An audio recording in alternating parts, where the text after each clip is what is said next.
Such has been the outpouring of respect and dismay in the wake of Steven Gerrard announcing his departure to LA Galaxy this summer, it's almost escaped notice that this too will be Frank Lampard's final season in the Premier League. No, really, he means it this time, for realsies.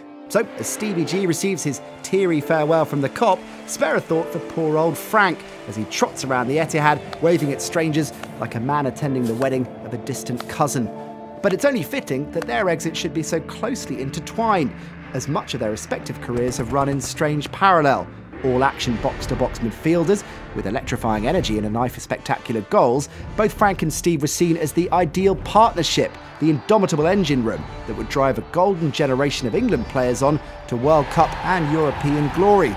But 5 flat tournaments and a failed qualification later, we're left to ponder why such a talented pairing played with all the chemistry and understanding of a couple of narcoleptic pandas, and lament that perhaps Pa shot old Ginger just a bit too soon. The seminal sci-fi classic Time Cop posits that the same matter cannot occupy the same space, and goes on to demonstrate this by pushing 2 Ron Silvers together, with disastrous results. But not to put too much faith in the scientific rigour of a Van Damme movie, for some this principle does explain why putting such similar players together resulted in, if not disaster, then certainly an extended period of frustration and disappointment.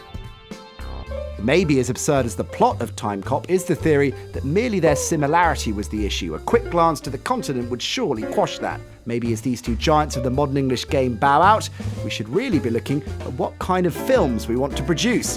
Did I say films? I meant football. Remember Steven Gerrard? Oh, yeah.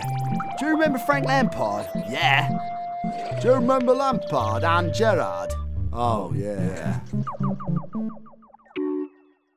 I'd say to the Bolton people, look, go through the correct methods, because I'm chairman of the union, so you can't do anything sneaky. So, fair enough. So about a week later, the manager called me in his office and said, look, Pat, there's been a bit. And I said, before you go any further, I'm not interested.